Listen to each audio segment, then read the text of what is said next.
สาธุสาธุสาธุสาธุนะโมตัสสะภะคะวะโตอะระหะโตสัมมาสัมพุทธัสสะนะโมตัสสะภะคะวะโตอะระหะโตสัมมาสัมพุทธัสสะนะโมตัสสะภะคะวะโตอะระหะโตสัมมาสัมพุทธัสสะสาธุสาธุสาธุเด้อเฒ่าเวสสุวรรณผู้มีฤทธิ์มีเดชผู้มีผู้ที่มีบารมีสูงส่งบ่นี้ก็ผู้กาเองขออนุญาตว่าขออนุญาตเจ้าที่เจ้าทางหรือว่าท้าวเวสสุวรรณเนาะผู้ปกปักรักษาผู้ดูแลสิ่งศักดิ์สิทธิ์อยู่ตรงนี้มื้อนี้ลูกหลานผมเองก็ได้มาขอโชคขอบารมีท้าวเวสสุวรรณหรือว่ามาบูชาพระธาตุหนุนดวงนี่ขอให้ได้รับความสมหวังหรือว่าตั้งใจเด้ออาจารย์หรือว่าท้าวเวสสุวรรณก็ดีได้มาฮอดมาถึงเพื่อขอโชคขอลาภรัฐบาลไทยในวันที่16มีนาคมนี่2568นี่ขอจนบันดาลเปิดโชคเปิดทรัพย์เปิดดวงตาละล้านให้ผู้เก่งเป็นจริงเลยเด้อใครอย่างนั้นมื้อนี้ก็จะได้ถวายน้ำแดงเนาะสาธุสาธุเรียกกันตัวเองเราถอยน้ำแดงไปครับข้างบนด้วยถูกอาจารย์นี่มันนี่ท้าวเวสสุวรรณลูกหลานได้มาหมดมาถึงมาบอกมากล่าวเรียกว่าพระธาตุเงินดวงผู้ข้าก็บ่เคยหูเคยเห็นน่ะเพิ่งมาเห็นมื้อนี้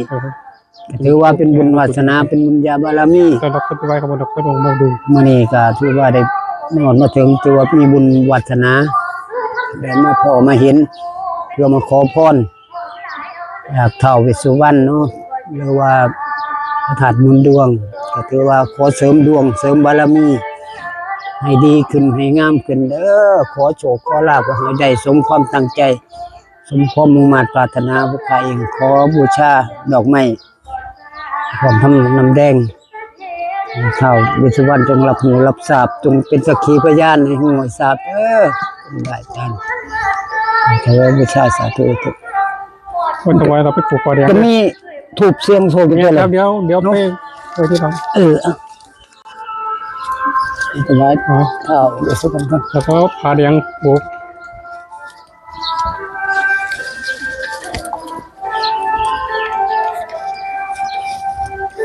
สาธุสาธุสาธุท้าวเวสสุวรรณโนผู้มีฤทธิ์มีเดชผู้มีอำนาจผู้อัศนาต้องแดงว่างไปทันทีเรื่องนี้คือเขาเนาะทำไมเราผาแดงปลูกเลย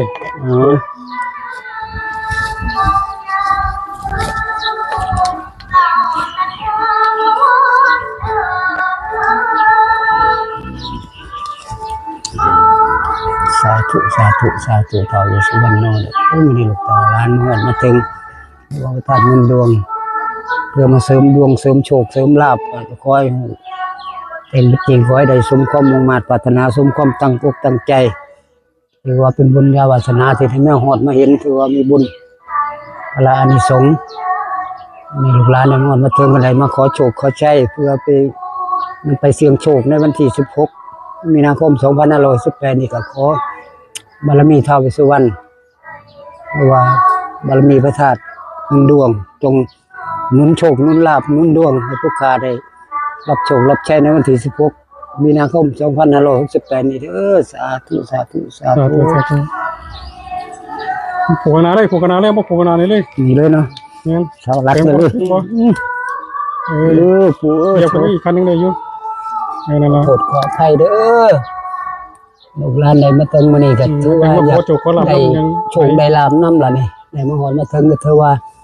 มีบุญวาสนาอยู่ดอกที่ได้มาเห็นมาฮอดมื้อนี้เกิดขอครั้งแรกของพ่อเกิดนะครับพี่น้องครับที่ได้ตามมาที่พระธาตุหนุนดวงวัดนาโนนครับพี่น้องครับขอให้หนุนดวงขึ้นยิ่งขึ้นไปขอให้ได้สมความตั้งอกตั้งใจเด้อสาธุ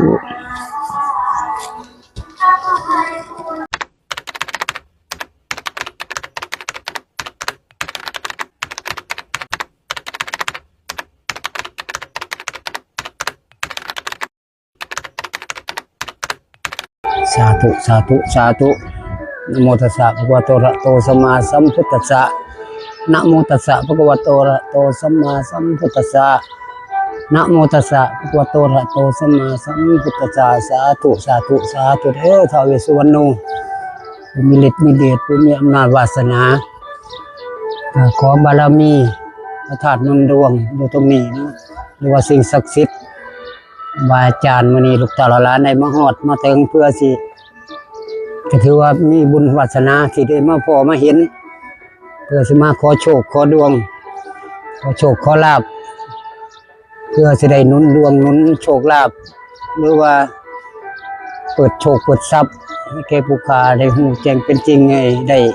สมความตั้งใจมุ่งมั่นปรารถนาได้เด้อสาธุข้ามันขอโชคขอลาภคันสิให้เท่าใดก็ขอให้ฮู้ขอเห็นได้ถูกเสียงทายหรือว่าถูกมงคลเล่มนี้เด้อท้าวเวสสุวรรณโนจะได้ก็ขอบารมีสิ่งศักดิ์สิทธิ์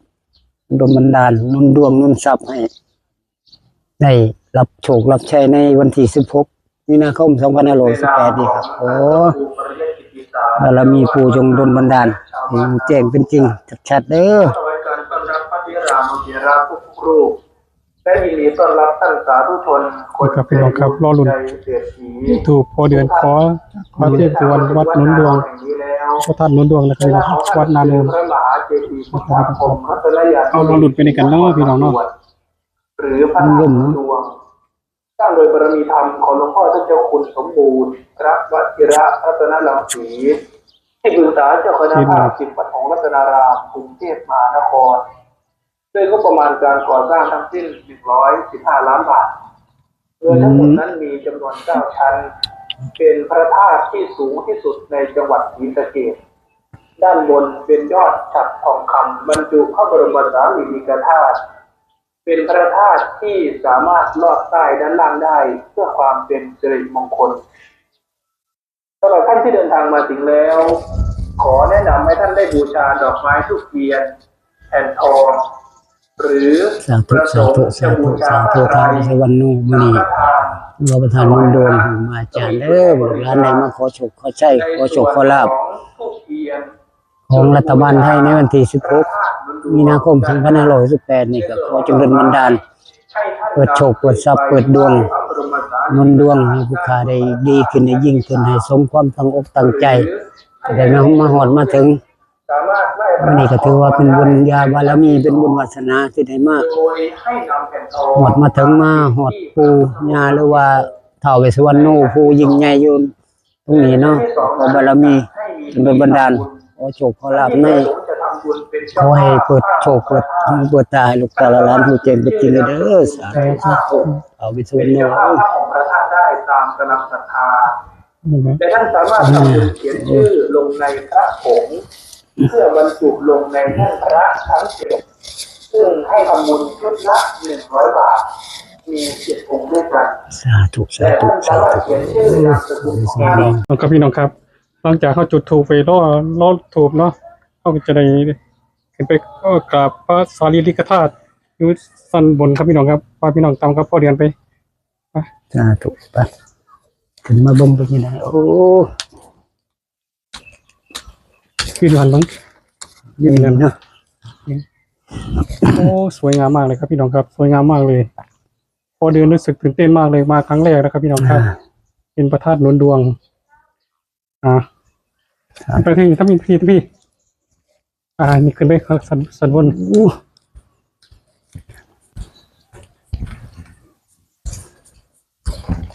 เบาๆซาท่านบ่ท่านโอ้ยจะขันเนาะนี่โอ้เฮ็ดได้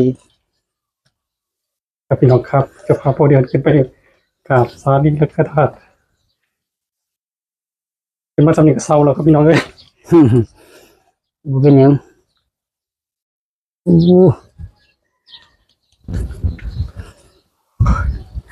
เดี๋ยวได้ออกกำลังกายครับโอ้นี่บ่ยังสองวันนี้ก่อนถูกเลยโอ้ดัง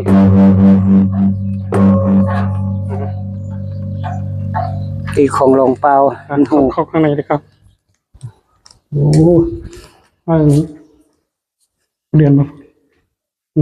ยืนกาวก่อนเนาะยืนดูนั่งยืนดูดีกว่ายืนเนาะฉันยังไม่เห็นยืนตัวหนังสือเอาเลยเป็นตัวเนี่ยครับ สาธุสาธุสาธุนะโมตัสสะภะคะวะโตอะระหะโตสัมมาสัมพุทธัสสะนะโมตัสสะภะคะวะโตอะระหะโตสัมมาสัมพุทธัสสะนะโมตัสสะภะคะวะโตอะระหะโตสัมมาสัมพุทธัสสะจะได้หรือเปล่านี่อิติปิโสวิเศยังไง วิเศษเสย อิติปิโสวิเศ เสเสอี เสอิอิเสเสพุทธนาเมนาเมอิอิเมนาพุทธตังโสอิอิโสตังพุทธปิติอิอิติปิโสวิเศษอิ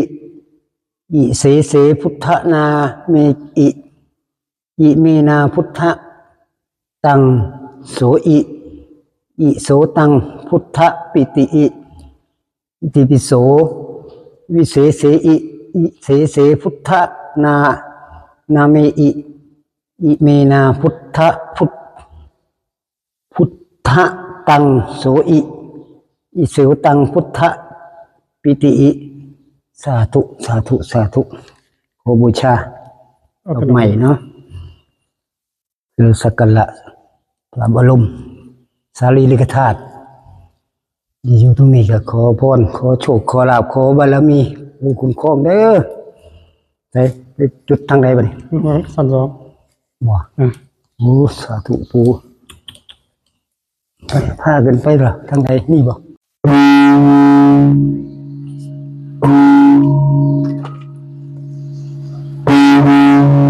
ดังกล้องกลางวันนี้จะเกิดขึ้นพี่น้องครับเราเข้าไปเดินไปทิศแผ่นทองครับ มาเอาไงนะ ข้อนี้ตำบลร้อย ใส่มือผู้ดี นี่ครับ โอ้ นี่นะ ตรงนี้เองบ่ได้ไต่ถูกมั้ยเนาะดีไหนไต่อยู่บ่นะหือเดือน โอ้ยพอได้ใจครับดึงออกมานี่เลย เออสาธุสาธุสาธุเด้อครูบาอาจารย์สิ่งศักดิ์สิทธิ์พระธาตุมุนดวงเนาะวันนี้ก็ลูกตาหลานก็ได้มาบูชาขอพรว่าขอโชคขอลาภขอเสริมดวงขอให้หนุนขึ้นนี่มื้อนี้วันนี้เดี๋ยวนี้เด้อปู่ให้ได้ขอบารมีสิ่งศักดิ์สิทธิ์หรือว่าก็ครูบาอาจารย์จงหนุนโชคหนุนดวงหนุนทรัพย์ลูกตาหลานได้รับโชครับชัยมีโชคมีลาภในงวดวันที่16นี่มีนาคม2568นี่ขอบารมีสิ่งศักดิ์สิทธิ์จงดลบันดาลเปิดโชคเปิดทรัพย์เปิดดวงให้ได้รับโชครับชัยเด้อจะได้ขอบารมีจง ทิศ มีนำคำทรงสาธุเพื่อจะได้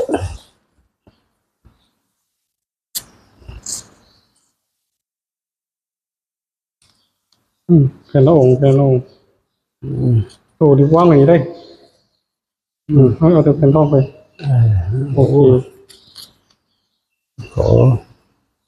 มีผู้เป็นบันดาลเด้ จับ อ มือคนใส่มือคนที่จะจับศพใส่สามตัวตรง กับโชคจับลาภปูได้จับใส่3ตัวตรงๆได้วันที่16ที่ฮอดนี่บารมีปูประทานนุนดวงนุนโชคนุนลาภนุนดวงให้ดีให้ขึ้นให้ได้ สมความยึดตั้งใจมากราบมาไหว้มาหอดมาถึงแล้วปูเอ้ยนี่ก็ขอไปจับใส่3ตัวตรงๆให้ลูกหลานได้รับโชครับชัยเด้อในวันที่16นี่ขอบารมีปูจงเป็นบันดาลประทานพรโชคลาภแจ้งเป็นจริง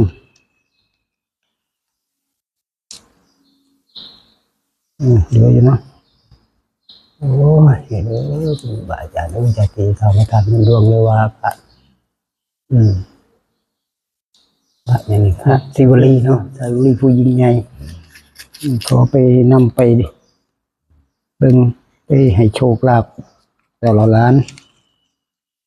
ในวันที่16 มีนาคม 2568นี่เด้อขอไปจับใจเด้อ3ตัวตรงๆขอให้ได้สมความตั้งอกตั้งใจได้มาหอดมาถึงขอพรบารมีองค์สุดท้าย เดี๋ยวหลวงปู่ทวดก่อน สาธุปู่ขอบารมีปู่มันดาลโชคลาภให้ลูกหลานได้รับขอให้3ตัวตรงๆแล้วในวันที่16มีนาคม2568ขอบารมีปู่จงนำไปจับใส่ให้ลูกหลานได้มีโชคไม่ใช่ผมลำเรียกเพิ่นนึง อันนี้ไว้ตรงนั้นเลย เนาะกุฏิเอาได้แล้วละ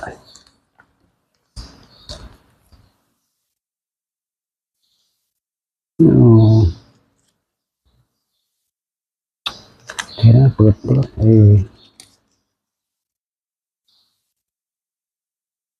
สาธุสาธุอาจารย์มันก็บารมีปู่จงหนุนดวงหนุนโชคหนุนทรัพย์ตลอดล้านได้รับโชครับชัยเด้อนี่ก็ขอให้ปู่ไปเบิ่งไปเลี้ยวไปจับใส่ให้แน่วันที่16 3ตัวตรงๆ2ตัวบนเด้อ2ตัวล่างก็ให้ปู่ได้นำพา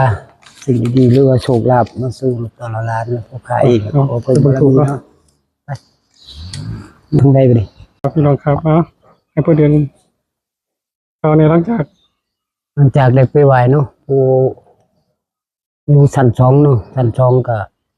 พระสารีริกธาตุ พระสารีริกธาตุ นะครับ ก็ได้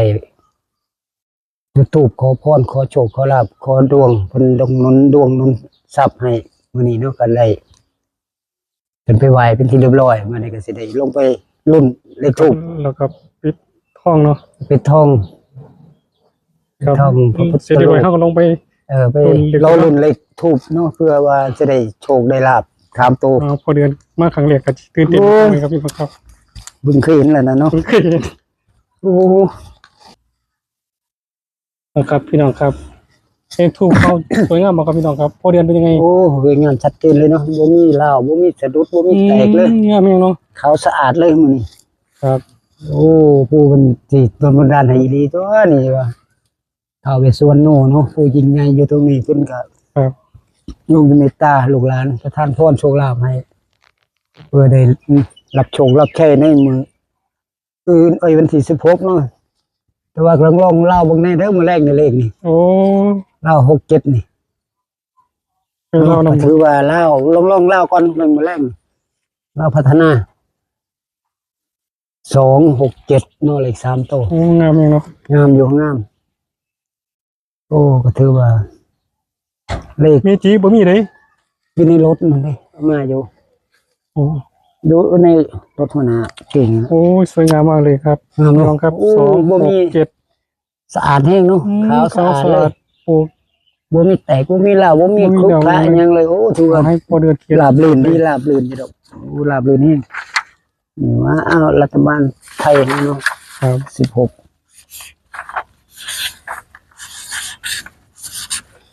มีนาคม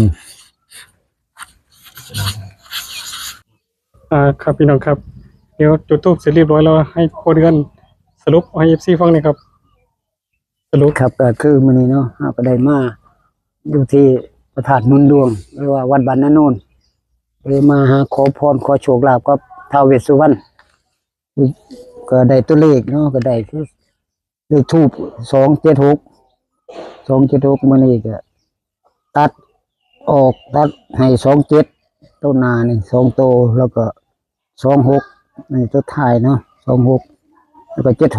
76อันนี้เนาะแล้วก็ตัวเลขก็คือสิตัดให้ครบแล้วเนาะอยู่ประมาณนี้ละเลข ครับ นี่ก็คือเลขของท้าวเวสสุวรรณนูผู้ปกปักรักษาอยู่ตรงนี้เนาะก็ขอพรขอโชคลาภเพื่อสินำไปเสี่ยงโชคในวันที่16นี่มีนาคม2568นี่ก็ขอบารมีปู่สิ่งศักดิ์สิทธิ์อยู่ตรงนี้จงดลบันดาลเปิดโชคเปิดทรัพย์ให้ลูกหลานได้รับโชครับชัยนี่เด้อขอสาธุบุญญาบารมีบุญกุศลก็ขออยู่ประมาณนี้ละเลขให้ FC ลองๆนำไปเสี่ยงโชคเบิ่ง ครับ เป็นแนวทางเนาะผมเองก็ได้แต่เพิ่งบารมีสิ่งศักดิ์สิทธิ์เป็นอยู่ตรงนี้แหละดลบันดาลให้ได้รับโชครับชัยเดี๋ยวขอสิ่งศักดิ์สิทธิ์เป็นดลบันดาลเปิดโชคเปิดทรัพย์เปิดลาภให้ลูกหลานหรือว่า FC ทุกท่านทุกคนเพิ่นได้มีอยู่มีกินเนาะก็ขอบารมีปู่เท่านั้นเราก็บ่สามารถสิฮู้ได้ว่ามันสิออกตัวใดเลขเบอร์ก็ได้ ก็อาศัยสิ่งศักดิ์สิทธิ์อาศัยคุณครูบาอาจารย์หรือว่า ท้าวเวสสุวรรณโนเนาะผู้ยิ่งใหญ่ผู้หูเกี่ยวตาทิพย์เพิ่นอาจจะดลบันดาลให้เฮาได้รับโชครับใช้ก็เป็นไปได้เนาะ ครับ ครับผมเองครับมีเพียงแนวทางเท่านั้น ครับ เพื่อสิให้ FC เฮาได้นำไปเสี่ยงโชคเบิ่งเพื่อเป็นบุญญาบารมีเฮาก็อาจจะได้รับโชครับใช้เป็นไปได้ผมเองครับ ตัวเลขก็คือสิอยู่มีซำนี้เนาะ276 ครับผม แล้วก็ให้ FC น้องๆใส่ดุลพินิจเบิ่งพิจารณาเบิ่งมักก็ตามบ่มักก็ผ่านไปบ่เป็นหยังก็ถือว่าเอาก็บ่มีผู้ใดสิฮู้ดอกว่ามันจะออกตัวใดครับผมก็มีแต่ภาวนาสิ่งศักดิ์สิทธิ์ขอแนวทางให้ดลบันดาลให้เท่านั้นเนาะก็ขอให้ FC ทุกท่านทุกคนจงมันๆปังๆเฮงๆในวันที่16มีนาคม2568นี้ว่าจะดลบันดาลประทานพรโชคลาภสาธุสาธุเนาะ